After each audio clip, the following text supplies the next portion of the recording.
I was, in this dream, I was speaking to a group of cardiologists. But the problem was, I was supposed to be a cardiologist myself.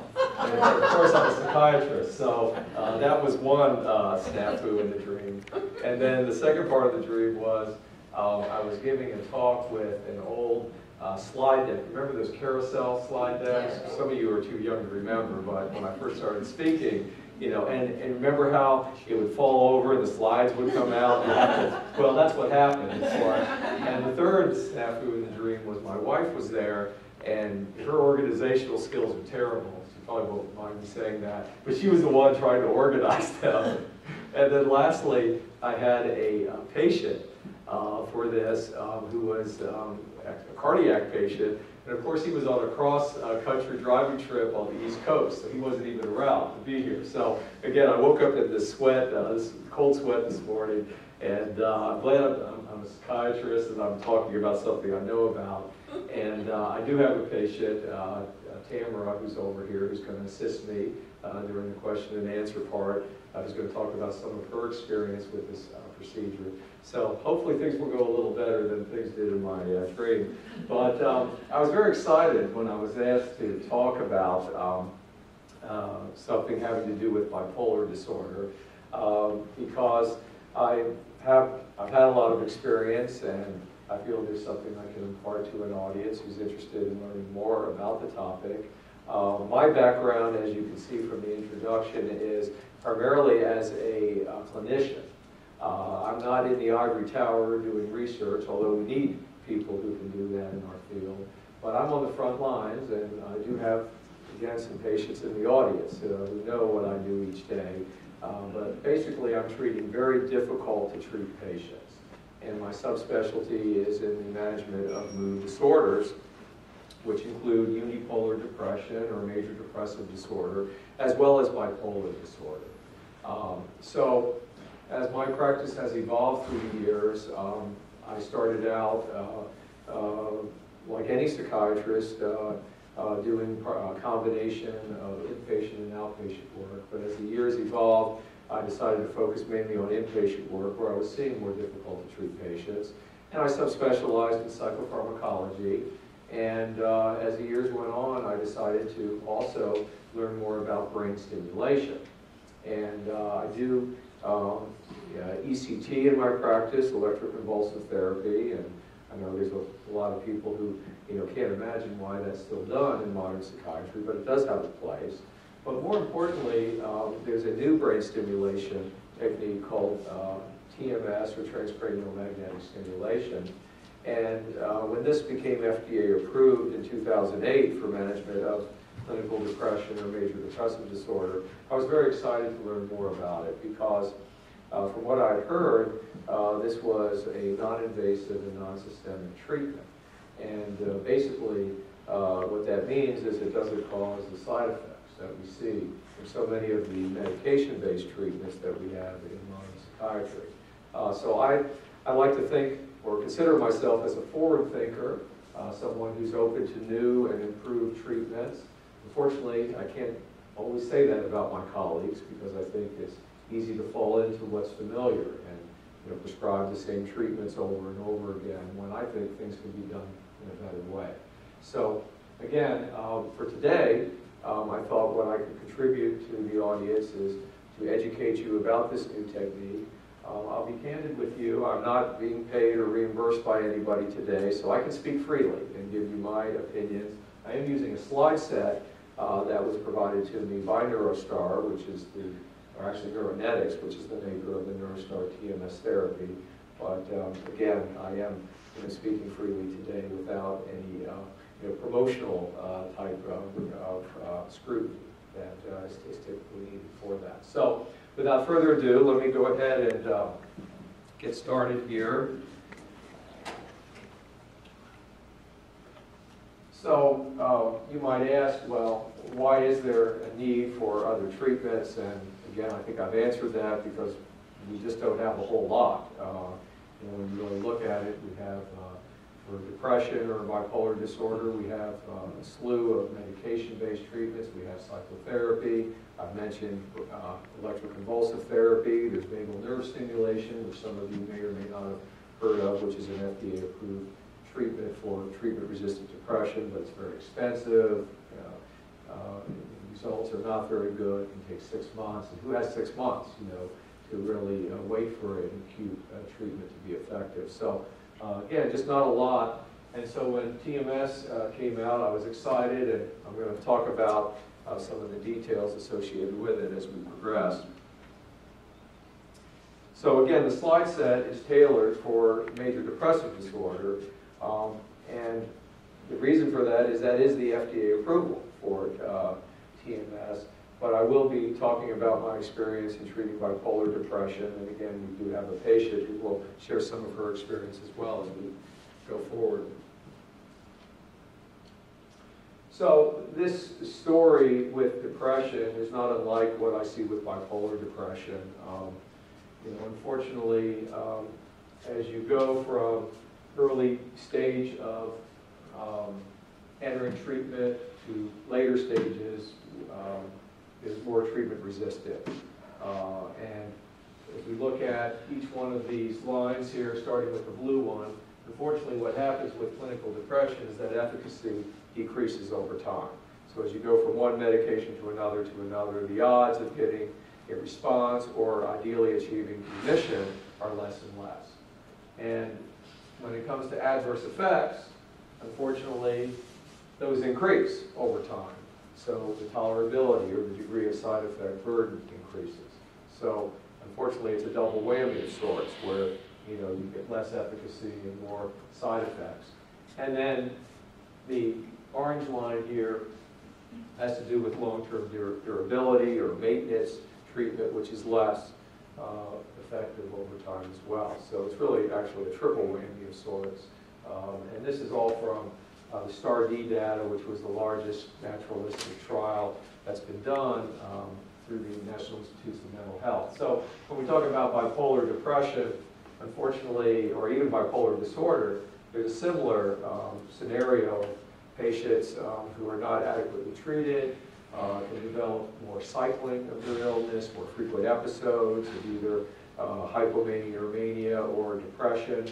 And unfortunately, it's harder to treat those acute episodes and to maintain wellness. There was a study called the STEP bipolar disorder study, again, a fairly similar study to STAR-D that was more naturalistic. And again, it gives, I think there's any criticism I have of my field is that for those of us on the front lines who are doing day-to-day patient care, we don't really have a lot of good studies, a lot of good data to guide us. For example, with bipolar depression, what treatments are FDA approved? What medication treatments? Anybody know? Seroquel. No, Seroquel is one. Lithium. No. We're talking about bipolar depression. Gabapentin. Nope. Prozac. Nope. Lithium. Actually, Prozac's partially right. Symbyax, which is a combination of Prozac and Zyprexa, which is seldom used for various reasons.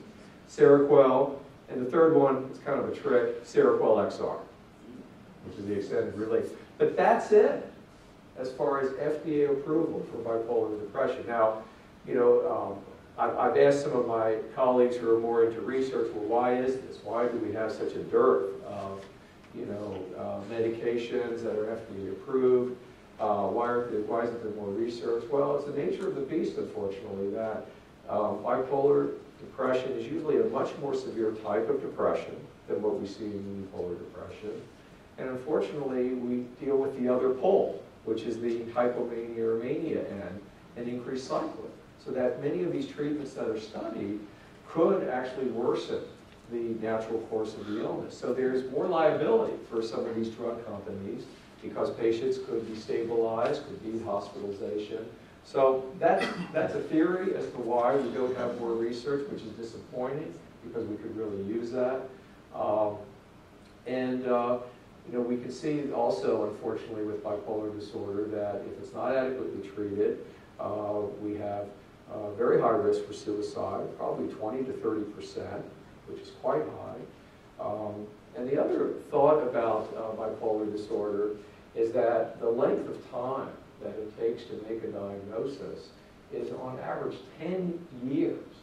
Now, I can't think of it. I mean, with all due respect to my colleagues, that's terrible because I can't think of another part of or specialty in medicine where it takes 10 years, to make a diagnosis. I'm going to save questions for the end if you don't mind. But, it's really a tragedy of sorts because what happens for so many of these patients is that they get placed on antidepressant medications initially because they usually present, I mean, that's when they go to doctors, bipolar patients, when they have depression. So the doctor writes a script for an antidepressant. Fortunately, antidepressants can do more harm than good. They can precipitate, like I've mentioned a couple of times, hypomania or mania, or even increase cycling of the illness and make the illness potentially more difficult to treat. So during that 10 years, some very negative things can happen. So it's very important that a doctor be able to ask the right questions, get the right history. Sometimes the patient, him or herself, is the forced historian because they like the highs and don't typically see those highs, particularly if they're hypomanic, which is a low level of mania. They don't see those highs as being problematic. So it's often from the family that you get the collateral history that something is awry. So there's a number of reasons for this. I'm digressing a bit, but like I said, I can talk about whatever I want since this is not promotional. So I'm very happy about doing that. Usually there's all these guidelines about to watch what I say. But this just kind of speaks to some of the problems we have in treating mood disorders in general. Again, the medications that we have are fraught with, well, this analogy of an iceberg. I'm not sure how good this is. We want to be at the tip of the iceberg. If you can see, most of this iceberg is submerged, meaning we're not doing very well in getting adequate dosage or adequate duration of treatment with medications. And this is for depression because of poor tolerability, lack of efficacy, poor adherence, and this goes for bipolar patients as well. They're just not very good at taking their medicines as prescribed. Again, when they're feeling on the high side, they think that's good. They don't want to treat that because they don't want to go down, so to speak, even though going down may be a normal mood state for people who don't have bipolar disorder. For them, it may feel like depression if they're used to being on the upside. And the other part of this is the medical and psychiatric comorbidities, which is a big problem in treating mood disorders because, again, if left untreated, substance abuse is very, very high risk in this group. Again, not only for unipolar, but for bipolar patients. And that further complicates the treatment process. So, again, definitely a need to do things better all the way around when treating mood disorders. I'm just going to kind of go through this quickly. Again, more of the STAR-D data just tells us that, as patients proceed through the different tiers of treatment, that treatment response decreases. We showed that in the earlier slide with the colored lines. And side effect burden increases. These are familiar side effects, probably. I don't know how many people in here have been on psychotropic medication, but this would be a familiar list. Looking at weight gain, very not a good side effect for most patients. It can cause complications medically with type 2 diabetes and hypercholesterolemia and elevated triglycerides. Also, decreased libido, fatigue, drowsiness. Again, systemic side effects that we don't want. We want the good stuff without the bad stuff. So when we talk about treatment of depression, we have SSRIs, Prozac, Paxil, Zoloft being first-line treatments, and then switching to another antidepressant if the first trial isn't effective, augmentation strategies, including atypical antipsychotic agents. Now, for bipolar disorder, it's not that different, except we have fewer treatments, as I mentioned, for bipolar depression. But we might start with an agent, as monotherapy. The best evidence we have, like I said earlier, Seroquel is FDA approved. There's a lot of data supporting the use of lithium for bipolar depression, lamotrigine or Lamictal. Those are probably the first tier agents. And then you might combine one of them and then use other agents to augment. And again, a whole slew of agents. But again, side effect burdens increase not only with one agent, but as you add more agents, you're going to see potentially more side effects. So these are factors that need to be considered when you're treating patients. So where I became excited in treating mood disorders was when TMS actually made the latest treatment guidelines for major depressive disorder. That for patients who have failed the first line attempt, TMS can be considered as a next treatment. So you don't have to necessarily wait till the end of the road, but it can be used earlier. And so this is very important to emphasize. And now when it comes to bipolar disorder, the tragedy, again, is that the latest guidelines that were developed by the American Psychiatric Association were from 2002. Well, that's light years, you know, when you're talking about treatment of illness and severe and debilitating bipolar disorder. I mean, there were meds that weren't even around in 2002 that we use now as first-line agents. So there was some revision of that in 2005, and then a little bit of a revision in 2010. But in my mind, it's deplorable that we have treatment guidelines that are over 10 years old. That again, a clinician like myself is supposed to use and follow. So hopefully there'll be some update on that soon. So let's talk a little bit about TMS itself, because you're probably wondering, what is TMS? Transcranial magnetic stimulation. Well, the key part is the magnetic part, that the treatment depends on the use of magnetic pulses that are MRI strength, that penetrate into the brain, that cause neuronal excitability, connections, and eventually biochemical changes. So what I'm going to do is go through a little bit about this biology.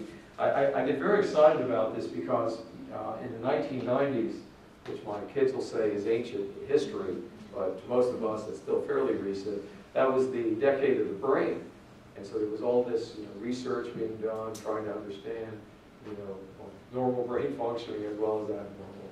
And I see there really being a payoff where now we have a treatment that specifically targets the part of the brain that we want to treat. So again, as a result of being specific for treating that area, we're going to decrease side effect burden. So let me go through this a little bit. So we have circuits, or areas I should say, in the brain that have to do with mood regulation. And this is in major depressive disorder. And typically we see hypo or low activity in these regions of the brain. This is in the cortex, prefrontal cortex, but these are deeper structures that have to do more with the limbic system, brainstem. And the key chemical messengers in this region of the brain that have to do with mood regulation are the monoamines. And we're going to see some circuits here. These are the neurotransmitter projections.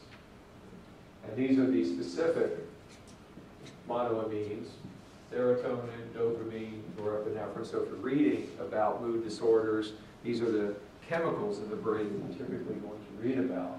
And so in this case, we see a normal amount of these monoamines. So this is the normal brain. And this is what we would be in a normal state and what we want to strive for during treatment. But we can see that when we see dysfunction with lowered concentrations of the monoamines, we see various symptoms. And this again is for depression, concentration impairment, feelings of low self-worth, suicidality, fatigue, sleep, appetite, anhedonia, or difficulty getting pleasure out of activities. So what we're wanting to do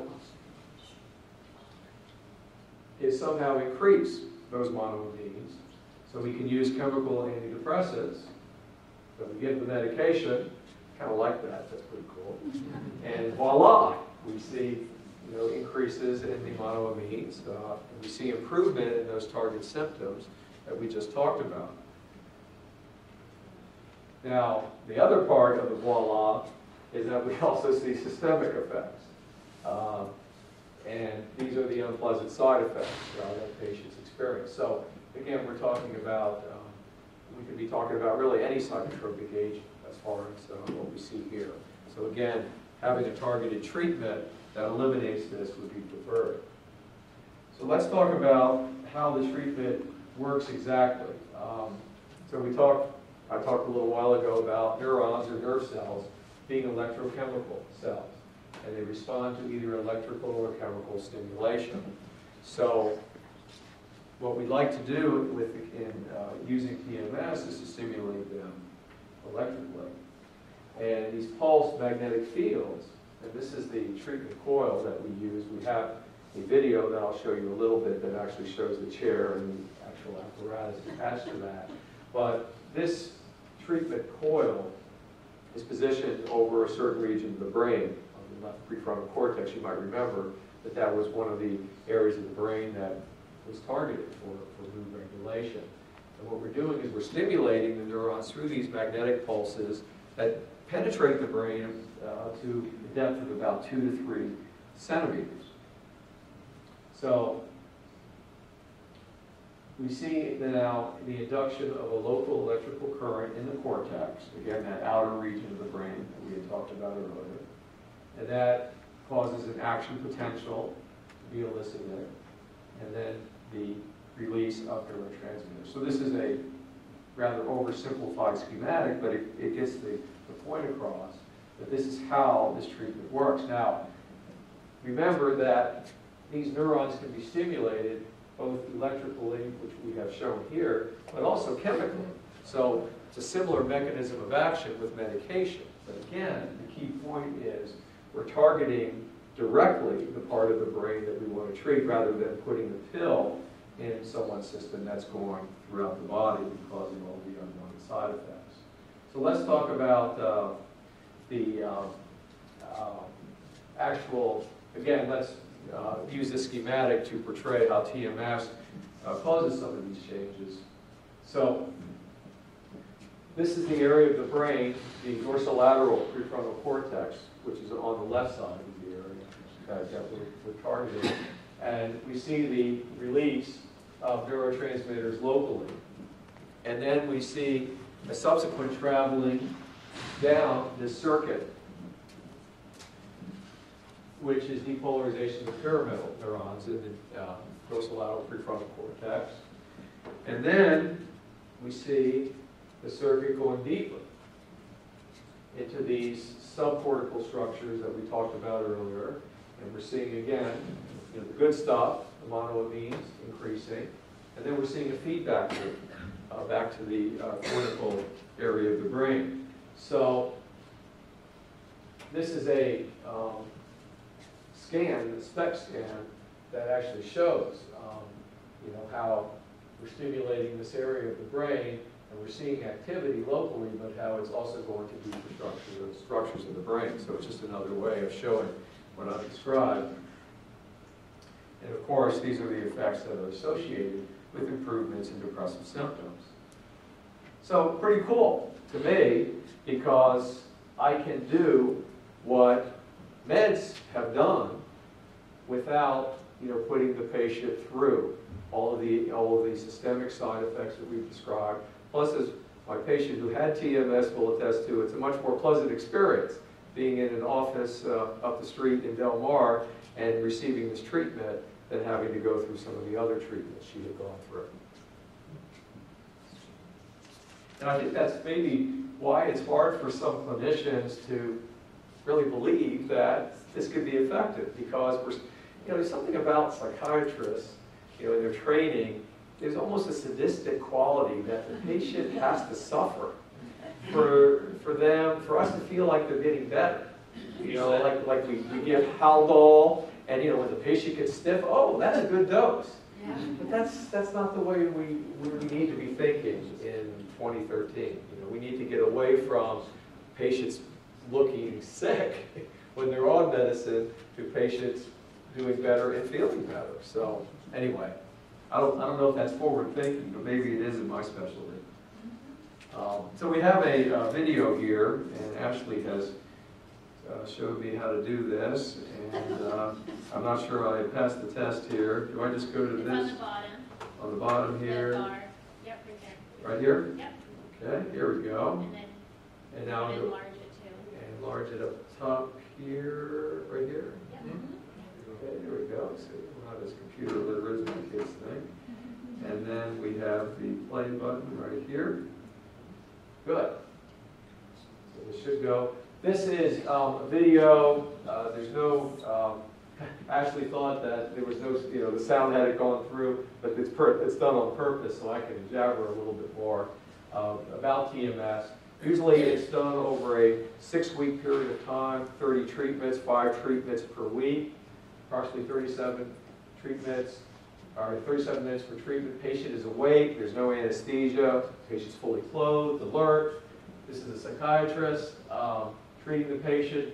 Looks like a dental chair, basically getting the head in a 3-dimensional plane so that the treatment coil can be placed. What we're looking for is the initial landmark. You might ask, how do we know where that prefrontal cortex is? Well, we're actually looking at the motor cortex that we're stimulating, which causes a movement on the contralateral side. Remember that all motor movement is on the opposite side of the brain. So the doctor has found a location of that on that motor strip, and is now moving the treatment coil 5.5 centimeters anteriorly. And that's part of the FDA-approved protocol. And then, voila, you start the treatment. Now, this is our touch screen that we use in the office. Again, the treatment goes on for 37.5 minutes. The doctor can interact with the patient, the technician can, whoever's administering the treatment. And the pulses are administered at 4-second, or actually in a 30-second interval, 4 seconds at 10 pulses per second, and then a rest period of 26 seconds. And that 30-second interval is repeated for 37.5 minutes. So you saw that the patient emerged from the chair. They can drive, they can go skydiving. I mean, there's no contraindication, which is, again, pretty amazing that you can have a brain stimulation technique, unlike ECT, where there's tremendous side effect burden. Here the patient can leave and go on their merry way. So that's a brief synopsis of that. I do have some DVDs down here that I brought in these packets that go into the treatment in a little more detail and actually have some patient vignettes that you can look at if you want to see more, and there's website information there as well. But that just gives you an overview here. So let's see, to get out of this. If you just click the card one on the bottom. Nope. Just anywhere? Nope, go to the next one. Right there. Yep. Right here? Nope. No, to the left of it. Oh, to the left of that. There you go. There we go, and now we'll go back to From current slide. slide. So I go, Yep. without my glasses right there. Yep.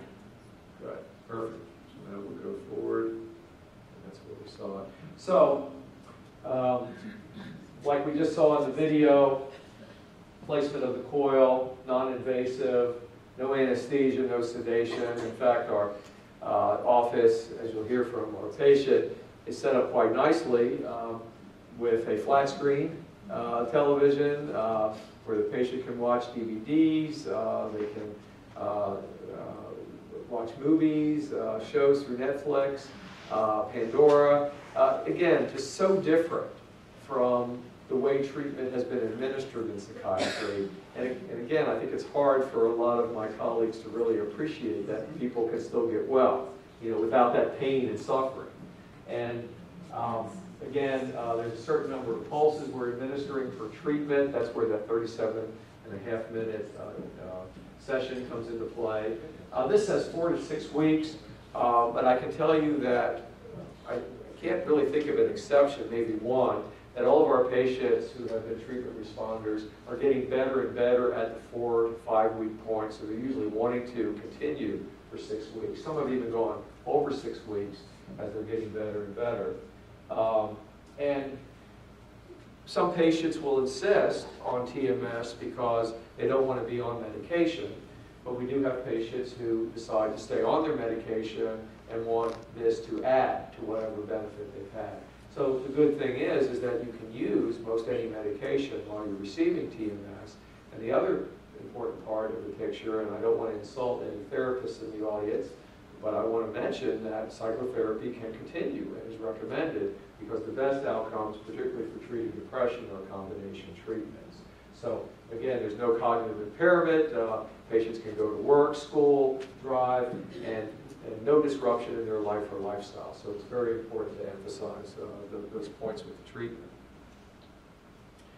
And so I'm going to go through some of this pretty quickly because I want to make sure we have enough time for the questions and answers. I think we end at 7 o'clock, so I'm going to try to be punctual. But, you know, there were some studies that led to FDA approval for treatment of depression. I'm not going to bore you with the details.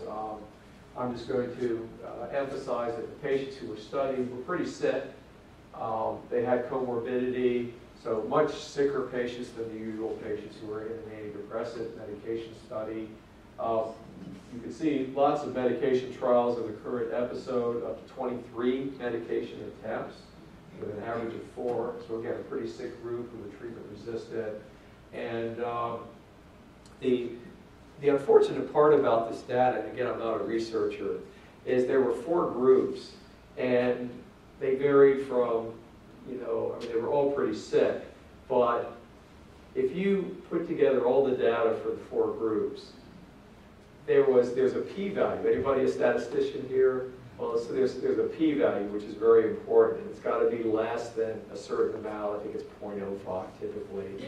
And it was 0.052. So it just barely missed what would be called statistical significance. And it's a shame, because then all of these groups, you see, would have been, you know, statistically significant, and there would have been no challenge of the data, which, unfortunately, with only one group, you know, meeting that statistical significance, it kind of softened the data a little bit, and again, you know, led to some skepticism in colleagues. Oh, well, maybe this isn't as effective. It's very interesting, though, how, and the patients in the audience can appreciate this, why is it that a psychiatrist or provider makes decisions for a patient? You know, the psychiatrist should decide, well, you're not going to get this because your group did not meet statistical significance. Well, I think the patient needs to know that there's treatment, another option out there, because my guess is there's a lot of people in here who have never heard of this before, even though this has been FDA approved since 2008. And we'll talk about some of the reasons for that, but I think that's one of them. And going through the data, again, you know, we saw this was all part of the FDA approved package that led to approval. I mean, the studies that led to FDA approved, to the FDA approval. This was, and so the skeptics would say, well, these were neuronetics sponsored studies. So the National Institutes of Mental Health, it's about as unbiased as you can get. They replicated the study. They got very similar results. So again, it wasn't that this was being promoted by the company, but it withstood scientific scrutiny from the NIMH. And there was another study that was done. I guess I mentioned this because I was one of the 42 sites where I had some patients enroll in this study, where we wanted to track how patients did in a more naturalistic, not a double-blind, placebo-controlled, but more naturalistic way of administering treatment. And the results were very similar to what we saw in the other data. In this study, I'll just be brief here. This was a clinician rating. This was a patient rating.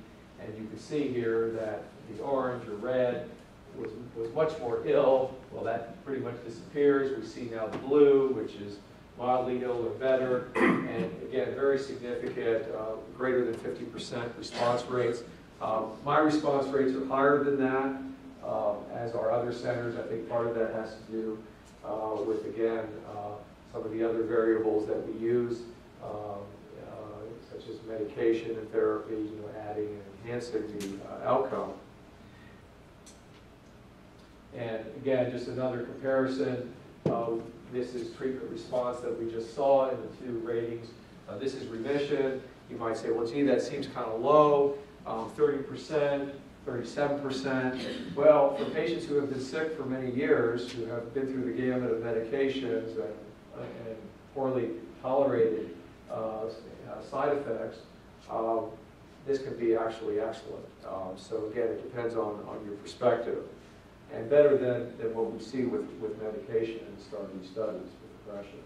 So we have the studies that have shown efficacy, good tolerability. We talked about response to remission rates. This is important, high level of treatment adherence. Again, one of the battles we've had in treating patients with mood disorders is they don't comply with treatment. Here the compliance rate is great. Our patients love to come to our center. So that's a big plus. And you can't get better if you're not going to get your treatment. So you're probably asking, well, there must be some negative side effect, Dr. Botkiss. It just can't, it's too good to be true.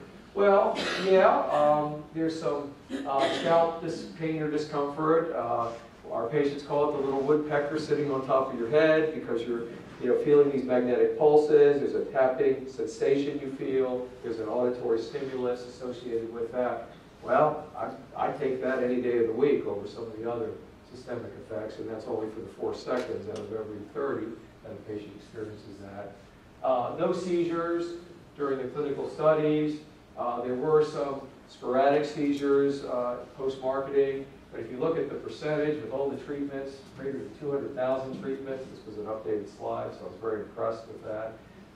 Less than 1.1%, if you're on an antidepressant like Prozac, the risk of a seizure is greater than that. So again, I see that as negligible. We've treated patients who have had seizure disorders, haven't had any problems. And then long-term safety, patients always seem to want to know, well, I come down with cancer, years down the road from this. And no, I mean, in fact, TMS, they have been out, FDA approved in 2008, but it's been used since the 1980s, and there's been no long-term side effects associated with it. And one of the issues that we always think about as a clinician is suicidality. With medications, there's actually black box warnings, which are the big time warnings to a doctor that suicidal thinking or behavior can increase when a patient's on antidepressants or certain mood stabilizers. We don't see that with TMS. So again, with sham TMS, we saw increased suicidality, but with the active treatment, we did not. So I think there's a little more reassurance there. And what I really like about this treatment is what I call staying power, long-term outcome. Now, long-term, 6 months, you may think, that's not very long, Dr. Botkiss, 6 months. But that's the standard of what studies, again, I'm not the researchers, but that's what's done, 6 months to a year, looking at relapse prevention. In the original studies that were double-blind, placebo-controlled, patient got better, they were tapered, and then they were put on an antidepressant because they were treated without antidepressants. And again, in that particular study, we see fairly low relapse rates. And again, considering how sick the patients were, I think this is pretty good data. Bottom line was 11% of those patients relapsed. There was a provision to give what was called rescue TMS. About a third of the patients received that. The average number of treatments was about 12 treatments in a 6-month period. It's not very much, 2 treatments a month, whereas remember the acute series was 5 days a week over a 6-week period. And clearly a response to those patients who were rescued with TMS. And we've seen this in our clinic. The majority of our patients do not need additional TMS. I would say our percentages are pretty similar to what have been noted here. But what's interesting about the treatment is when a patient does backslide, if they do, sometimes you only need 1 or 2 treatments just to get them stabilized again. One of my patients calls it a rebooting phenomenon. So it's not unlike what you might see with a computer. So very interesting how that works, because I haven't seen that with medication-based treatment. ECT, we sometimes do, well, we often do maintenance treatment.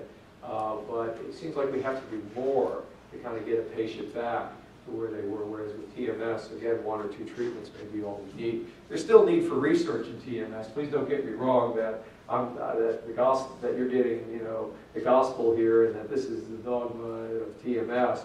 You know, we still need to do a lot of study to really understand who are the best candidates for TMS, who are the best candidates for maintenance TMS. There's really no study, or not a whole lot of study done with maintenance TMS. So again, it's kind of a frontier, but I'm happy to be part of that. And again, really no contraindications. The one question I always ask is, do you have any metal, any ferromagnetic substance around your head or neck area? Aneurysm clips, cochlear implants, rods in the neck. I mean, not very common things, but occasionally a patient will say, yeah, I do. And unfortunately, that could be a contraindication. We can't do TMS. So, again, the good news was that TMS was integrated into the practice guidelines for the American Psychiatric Association. And we have CPT codes. And again, the FDA approval. And how we can add it to our treatment algorithm. Again, for clinical depression is the FDA approval, but not only have I used TMS and other clinicians for treatment of bipolar depression, but there's other psychiatric entities that have been treated with TMS, post-traumatic stress disorder, there's some good studies out there, panic disorder, there's also a number of non-medical conditions that have responded to TMS, chronic migraine headaches, other pain syndromes, and tinnitus, or ringing in your ears. There's a fair amount of literature there. So again, and stroke, acute stroke patients, there's some literature there. Again, we talked about neurons, being stimulated. Well, you can imagine in a stroke patient, that might be an indication. So lots of research being done to find out other ways to use TMS. I'm really trying to stay more within psychiatry and not go too far out there. Just my own bias. It's a procedure I really want to build respect for in the community. So I'm trying to stay within the guidelines as much as possible. But I do have other colleagues who really go out there and try it for all sorts of things. Even schizophrenia, there's some data where you place the coil over the auditory cortex, which is thought to be the center for auditory hallucination. So very interesting. Again, very focused and targeted treatment in the brain.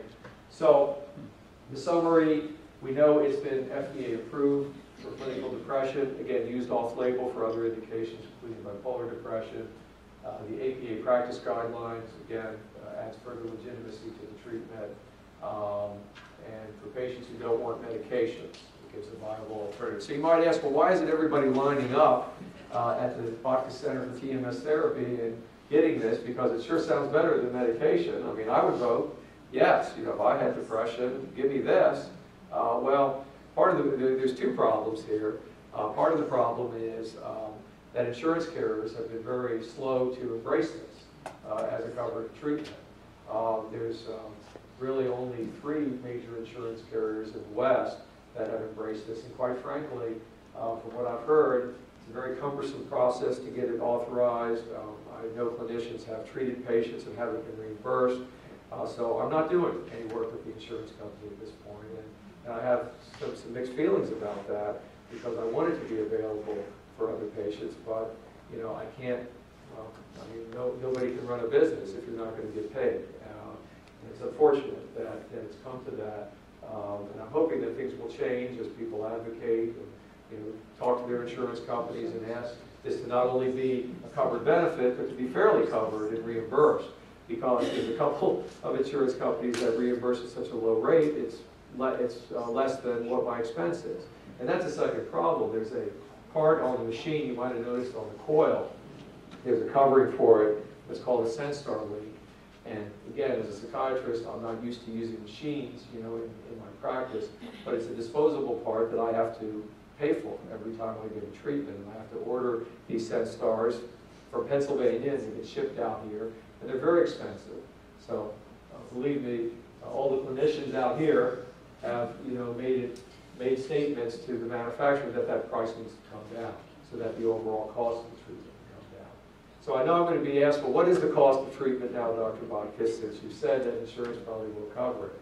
Well, the cost varies, probably across the country. If you were in Manhattan, you'd probably be paying about $600 a treatment. If you were down, I don't know about Texas, but somewhere, I guess Midwestern people, maybe it's you know, a little less maybe, but you might get down to about $350. But I think the average would be more in the $400 to $500 range. We used to charge $350 a treatment, but again, the overhead is pretty high, so we did have to increase the price recently to $400 a treatment. So if you do the calculation, well, gee, Dr. Botkiss has 30 treatments, $400 a treatment, yeah, it's $12,000. So again, my colleagues go, oh my gosh, Dr. Botkiss, our patients can't afford that. So I'm not even going to bring it up to them because I don't want to insult them. I don't want them to know that there's something out there they can't get.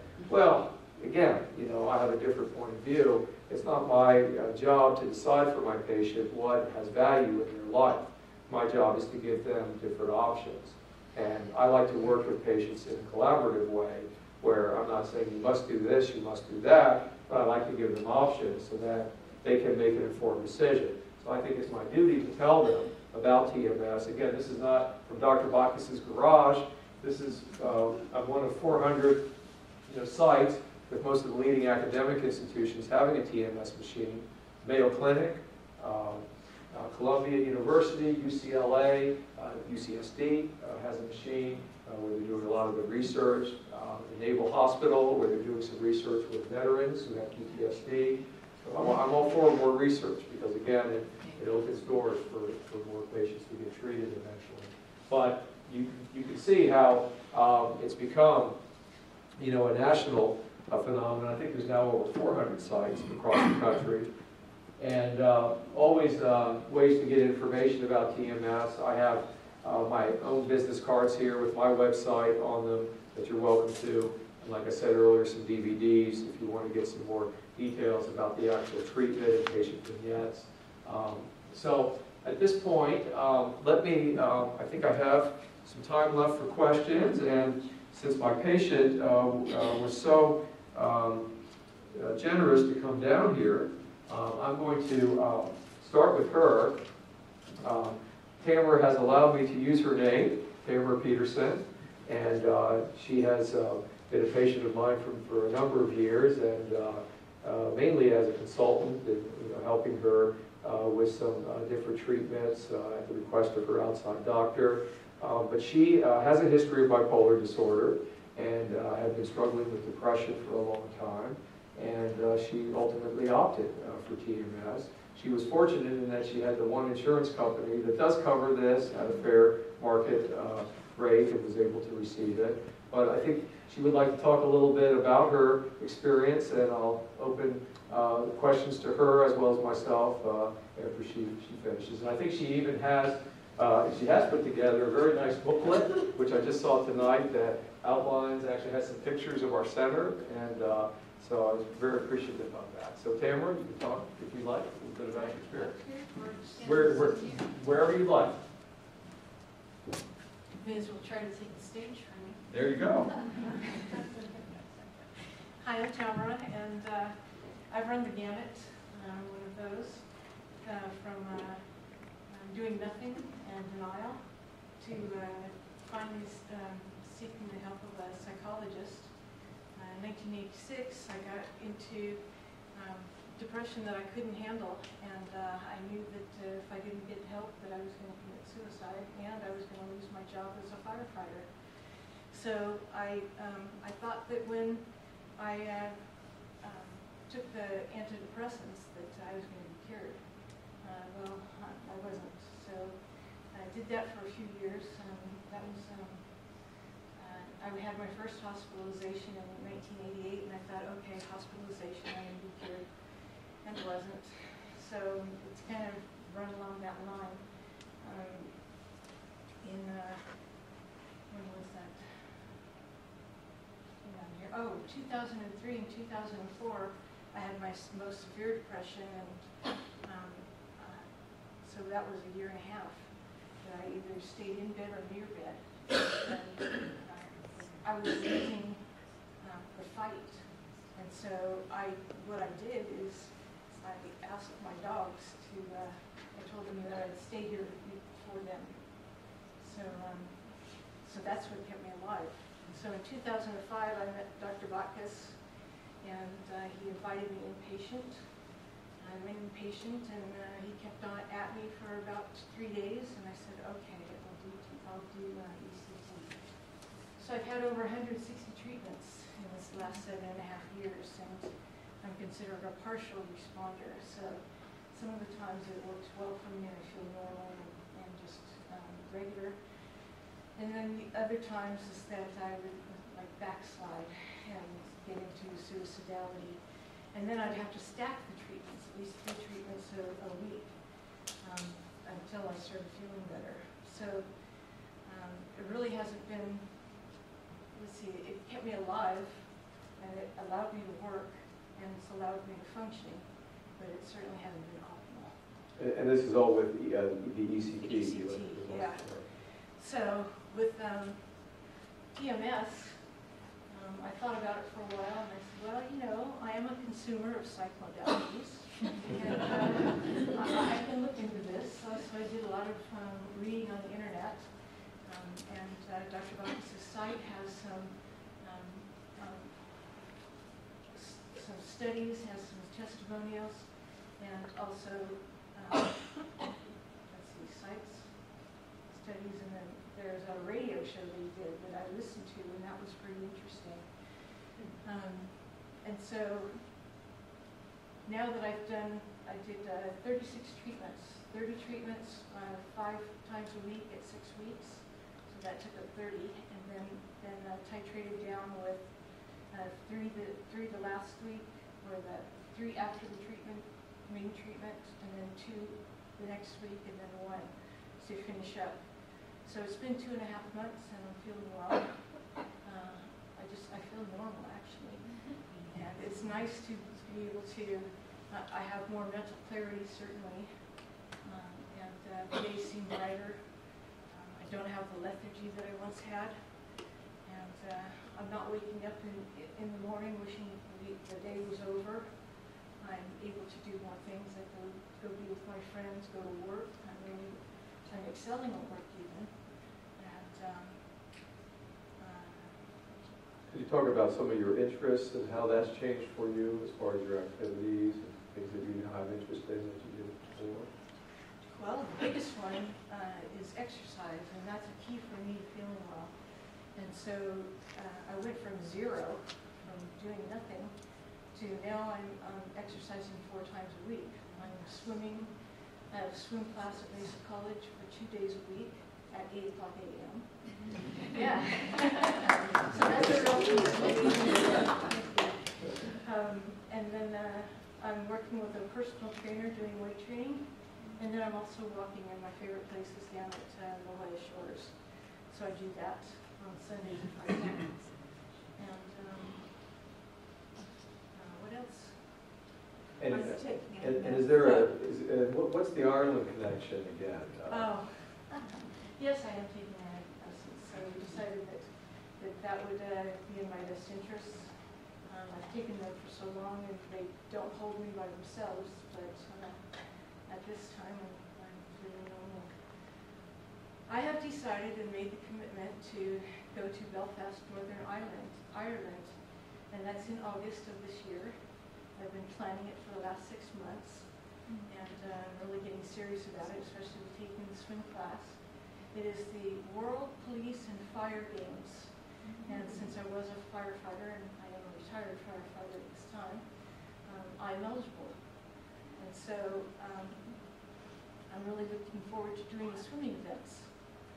And so that's why I'm taking the swim class at that hour, because I wanted to get some more tenacity.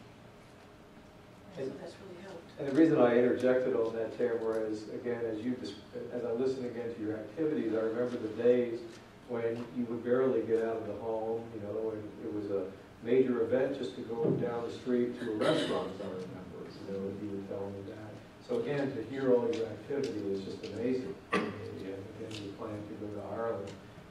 So, you know, Tamara did have a pretty severe history of bipolar depression and was very treatment resistant. And again, in those days, there really wasn't a whole lot more to offer other than electroconvulsive therapy. And like Tamara says, it was partially effective, but unfortunately there was a lot of cognitive impairment associated with the treatment, specifically the short-term memory disturbance, which really compromised her ability to function. And that's one of the biggest negatives with BCT.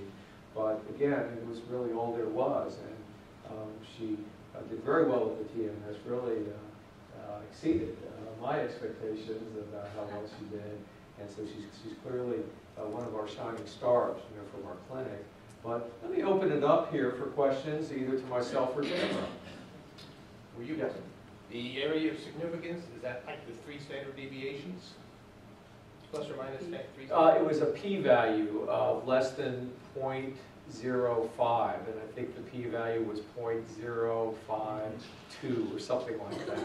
So again, I'm not a statistician, but I just know that it barely, I mean, I think one of the authors of the study said to me, well, if this one patient had it dropped out, and if this one patient had done a little better, it would have changed everything. I mean, that's how ridiculous it seems to me. And again, you know, if you had this, you know, statistical significance across the board, I just think, you know, all the way around, whether it's acceptance by colleagues, acceptance by insurance companies, that story might have been a little different. Maybe it still will be someday, but again, unfortunately, that's the state of the art. Any other questions? Yes, ma'am. Yeah, I just wanted to know if it was hard, because when I wouldn't come out of the house for a long time, but it would take me days and days to even wash my face, to get in the shower. It was so difficult that it was just more than I could ever deal with, and I was wondering if you, with your, because I'm up and down, so I'm bipolar in 81 before, when it was called manic and major depression. But do you have problems with that a lot? Not now, but as you were describing it, it's like, yes, all the above. Really just the year and a half that I spent in bed, and not really knowing if I was going to be able to get out of it. I didn't go out a lot. I did have to go walk my dogs, so that's what got me out of the house. Just what? With the release of the DSM-5 coming up soon, I know that they've changed diagnoses on different conditions. With that, with bipolar disorder and with depression, this would be recommended as a possible treatment for it. Would that have any bearing on future, I don't know, off-label diagnosis and recompense for you with insurance? Well, the DSM-5, for those who don't know what the question's about, is the diagnostic manual that we use in psychiatry, where it's basically a nomenclature of all the psychiatric diagnoses with description, and you know, it gets changed and revised, you know, every few years or so, and the latest revision is due to come out soon. And there's always some controversy, you know, when they change certain diagnoses, they rename them, they put them in a different category. I haven't seen the specifics about bipolar disorder and how that's going to be recategorized, but I don't, the DSM-5 or DSM manuals don't really recommend treatment. Okay. They're more of a diagnostic manual to help the clinician make diagnoses. So unfortunately, when it comes to advocating treatment, that has to come elsewhere, and you know, we rely on the clinical studies and the scientific literature to guide us. But treatment guidelines from the American Psychiatric Association would be a respected source. But again, you know, we don't have anything since 2002 for bipolar disorder. So I'm hoping there will be some revision of that. I think that's really imperative to have. So we'll just have to wait and see how soon that comes about. I have one other quick question Sure. for you, Doctor. You said that this procedure, this style of treatment has been around since the 80s. Yes. In more specific, how long were the actual clinical trials for this specific product, for this specific system? Well, now it's a good question because, number one, the FDA approval is not for, well, there's a whole different FDA approval scheme for machines versus meds. For example, it's the machine that is FDA approved, the NeuroStar TMS therapy system. So, because there's other TMS out there, in fact, there was a colleague of mine in La Jolla who was doing TMS for years before this. He had a very old, this is just what I heard, so I don't want to say anything negative, but I heard that he had a very old, one of the original coils, and that it had to be cooled down by putting it in an ice bucket. And again, it just sounded, well, I think in those days, that was the state of the art. But this system evolved and was what was used in all the FDA-approved studies. So again, this TMS system is what is FDA approved. Now there may be other, there are other TMS systems that are coming out that are being studied. I haven't really seen anything that is really a leap in a forward direction. I mean, one area where I think there could be improvement is being better able to localize the area to treat. It's now kind of a little cumbersome finding the motor cortex, doing what's called a motor threshold, looking for the hand movement. It's a little cumbersome. If we had imaging, we could just take a picture of the brain and, oh, here's where we go.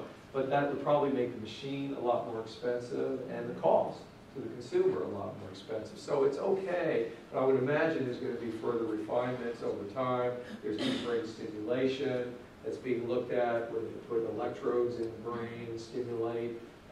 It's been done for neurological disorders like Parkinson's disease. There's been some study in psychiatry, but that's invasive. See, I'm more interested in things that are non-invasive and not systemic. So I'm not sure if what was the other part of your part? Did I answer? How long? Oh, the studies from the 80s. Well, yeah. How long was clinical trials for this particular? This was not long. Again, they were 6-week trials, and then patients could be put into a 6-month extension, which was open label, and then 6-month follow-up. So relatively short. But when I talk about the 80s, the original use of this technology was in brain mapping, because you could give a single pulse. In fact, if you ever, I haven't really done this, I suppose I could because it's my machine, but if you have someone sit in the machine and you move the coil, and when you hit their speech center, their speech is going to reverberate like that, because you're affecting brain functioning. It's pretty cool, actually, but you can imagine how you can map out certain regions of the brain using this technology. So it's pretty cool from that standpoint. Yes, ma'am. Is this only for depressive side of the bipolar? How do you know what is the right amount of treatment if somebody cycles high and low? What do you do? Can this be contraindicated if somebody is at the mania side? And then the last thing is there any potential application for Alzheimer's? I don't know of any application for Alzheimer's, but I do have a patient that I just started this week. And when I met her a year ago, first thought was Alzheimer's. This is dementia. And the husband was begging me to treat her. And I said, no, because I don't know what I'm treating here. So I sent him off to a neurologist. She had very extensive tests. There was really nothing conclusive. Sent her to a psychiatrist colleague of mine who put her on antidepressants, gave her adequate trials, because in late life, depression can sometimes present as dementia, where I've had patients say to me, I've lost my mind, or I have Alzheimer's, and that's the illness of depression. So she went through the gamut of these tests, and the neurologist and my colleague both said, I think she has severe depression and needs something else. So she came to my office the other day. I hadn't seen her in a while. And she comes in a wheelchair, and she's barely responsive. And I'm thinking, oh my God, what am I treating here? I just haven't treated anybody who's this non-responsive. The husband's practically begging me to treat her. So I said, okay, let's see if we can find more the threshold. Well, we found it. And she has now had only 3 treatments. And I just got an update from my technician today that she's looking much better. And it's just, and now I'm thinking, gee, I should have taken a video, of this, and then, be able to show this over time, because it would be miraculous. I mean, this is a woman who for years has been in basically a vegetative state. So I'm very excited, as you can tell. And again, it opens the door to, other patients that might benefit. Because again, I think the bias is, in my field is, well, it's kind of ECT light. It's not going to be strong enough because it's not inflicting pain and suffering like this. Patients have to suffer. And, there are some head-to-head studies with ECT that are actually showing the efficacy being pretty similar. So I think we're going to be seeing that more and more. But getting back to your question in treating bipolar depression and mania, this would not be a treatment for mania, so I'll eliminate that immediately. But for bipolar depression, yes, we have treated several patients, including Tamara. But you do have to be careful. Remember we talked about antidepressant medicine and switch into hypomania or mania? Well, this could theoretically happen. Actually, switch rates are pretty low when you look at the studies, but they can still happen theoretically. So as we treat bipolar depression, we do have to keep an eye on that. Because if a patient does start to become hypomanic, then we may have to cut back, give less frequent treatments, or even stop altogether. Now, this is all uncharted territory. Again, I can speak, because it's a non-promotional talk and give you my opinion. I think it will have a place for bipolar depression, but I think we're going to have to be a little more cautious in how we give it. We're going to have to monitor the patient more closely. And my guess is we might be treating some different sites of the brain. It may not just be on the left side, for example, where we treat patients who have unipolar depression, but there's on the right side of the brain, we sometimes use, instead of rapid pulse TMS, we use slow pulse TMS. And we might even be able to do that for bipolar folks. But again, there's not a lot of study and literature out there to guide me, so it is, well, we're in the West, so I guess it is still the Wild West in some ways. But again, when you have a patient who suffers, who's been through the gamut, and you have something that's not going to harm, it's not like cancer chemotherapy, right? Where I say to the patient, oh, okay, I've got something off-label, but you're going to lose all your hair, and your blood counts are going to drop, and you could die from a serious infection. No, I mean, this is pretty well tolerated, and there's, okay, you're spending money, and you may lose that, I guess, in the worst-case scenario, but I'm a pretty practical guy. If this is something you want to try, go for it. It's your life, and if I can do something to help with that, I'm going to do it. So, anyway, I'm sorry to be long-winded, but that's... Real quick. Let me ask you, because I don't think you asked me. Correct me if I'm wrong, but I think one of the slides showed a percentage of, at the 6 months time afterwards, the amount of people that had remission. But is there some belief that after this series of 30 visits or whatever, that the results are permanent? That's a very good question. If you look at, and again, we're just talking about the FDA approval first, which is for major depression. When you are on a medication for depression and you get out of your acute episode, does your doctor stop the medicine? No. The standard of care is you continue on the medication for maintenance therapy, because studies tell us that you need that medicine to stay well, basically.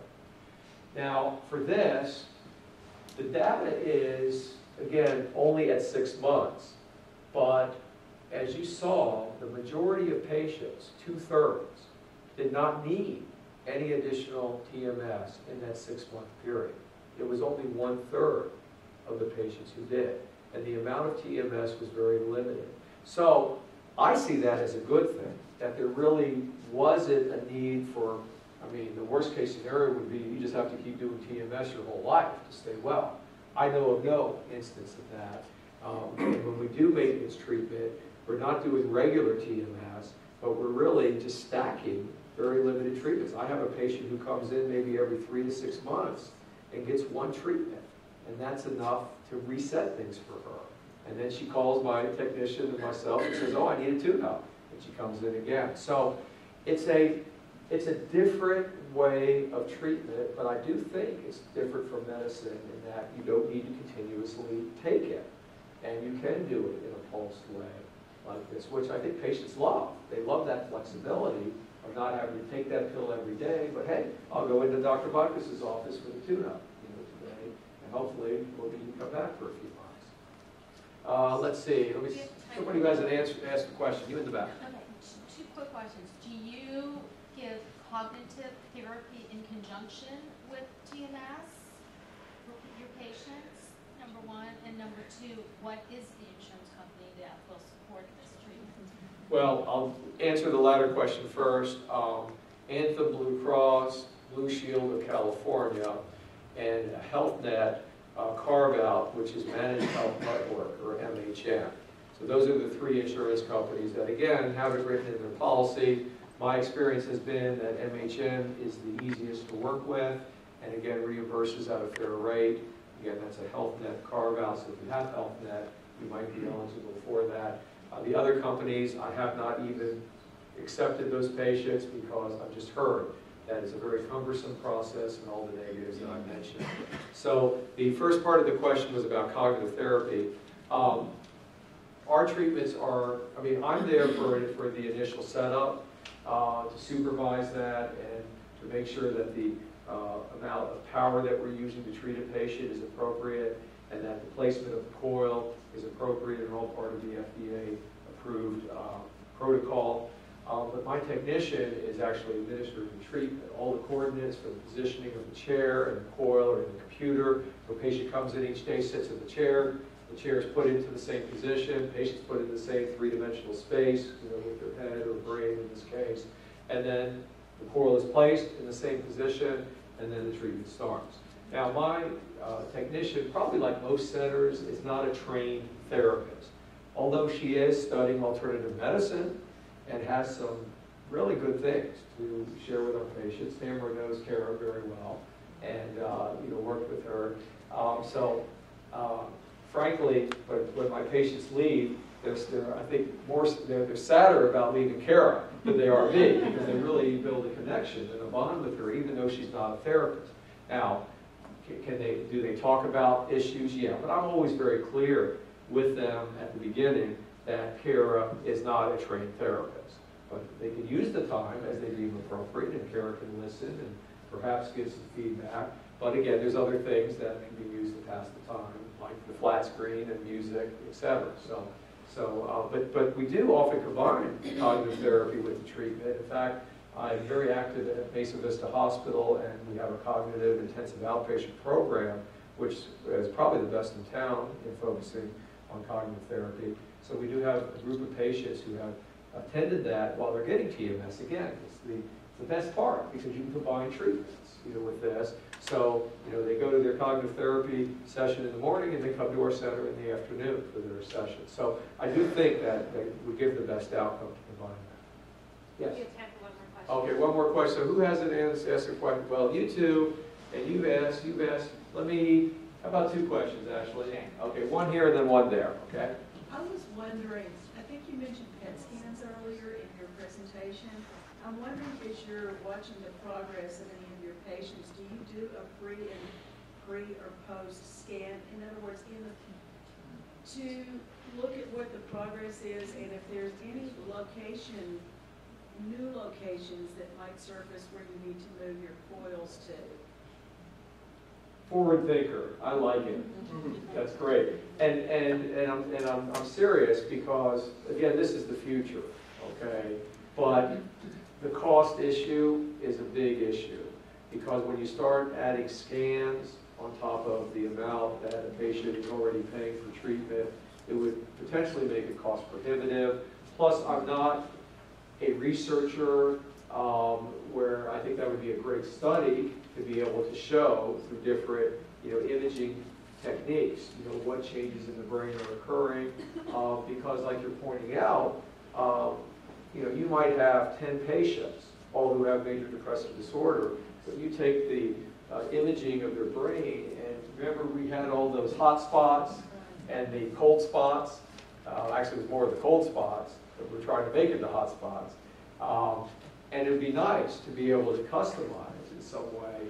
But I don't think we have the technology or the ability to really put that into, to implement that day to day. I think that's going to be more in the future for that. Well, I hope you get to see it. Yeah. I think we will. I think we will too. I think we're only going to get more specific and again, more targeted in what we do. So I'm going to have you do the last question. This is a question for you. I'm also bipolar, and I wanted to know when you were doing particularly this or whatever, how that affected you when your highs, with your highs and lows. I had, well, the lows were going away, so like the second treatment, I could notice a difference. And then I only had one morning of what I would call hypomania, where I was, and that was because I did a treatment, and then I went to AAA and got into great conversations with the travel agent about Ireland, and then I went to Starbucks. So I went to my friend's house, and I was just talking a mile away, and I didn't want to seem hypomanic, so by the time his wife got home, she didn't know, and it just dissipated easily. So you didn't have any really, instead of hypo, really high? Maybe. No. Okay. Thank you very much. I think it's a very good question because you really didn't have any switch symptoms during the treatment. But there's 2 points that were made here. Bipolar folks in general will respond sooner to any antidepressant treatment. For example, if I give 50 milligrams of Zoloft to a bipolar patient, I might see some effect of that medication within a few days even. Whereas if I'm treating a unipolar depressed patient, it may take a few weeks conceivably. So with ECT, we see the same thing. In fact, it's interesting because my staff at the hospital, when I get the patient who comes in with severe depression and they're all of a sudden looking great after 2 ECT treatments, my nurse will typically say to me, bipolar, right? Because, again, we tend to see that. So with TMS, I wouldn't be surprised if we see more patients like Tamara who actually respond sooner. Now that could be really good from a number of standpoints. Not only are they feeling better sooner, but they will need less treatments conceivably. Again, what we talked about as the FDA-approved protocol is for unipolar depression, 4 to 6 weeks. Might it be that we can get by with less for bipolar folks? Now Tamara went through the full 6-week course and seemed to get better and better as the weeks. I would always ask them, well, you're getting better and better, with each week, and she would. But there might be some patients where we could do less. And then that brings up, again, very custom. I mean, I see the potential for very customized regimens for patients, where patient X may respond maybe euthymic in 2 weeks from 10 treatments. What about DNA and finding out the medication that won't kill a person, for instance, that almost killed me? If the DNA is cheaper now, they're going to start. Yes, and that's a whole different, I'll address. But it's also about being highs and lows, Yeah. like she was talking about, and nobody else has talked about this whole time about the highs and lows. I'm kind of upset, so I'm sorry.